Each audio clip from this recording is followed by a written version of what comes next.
করতে হবে। তো আমি রুটিটাকে ভালো মতো ভেজে নিচ্ছি। ভেজে নেওয়ার পর যে ডিমটা আমি ফাটিয়ে রেখেছিলাম, ডিমটা আমি দিয়ে দিলাম। ডিমটার পর যে রুটিটা করে রেখেছিলাম, সেই রুটিটাও কিন্তু আমি এই ডিমের উপরে দিয়ে দিলাম।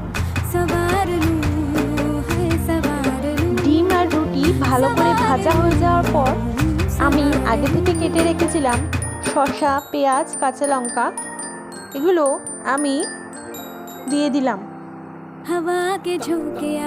আর একটু দিলাম গোলমরিচ গুঁড়ো, আর দিলাম টমেটো সস দিয়ে আমি এগ রোলের মতো মুড়িয়ে নিলাম। ঘরে থাকা ঠান্ডা পিসটা ছিঁড়ে আমি এগ রোলটাকে একদম দোকানের মতো বানিয়ে নিলাম। তো ঘরে থাকা জিনিসপত্র দিয়েই আমাদের কিন্তু এগ রোল তৈরি।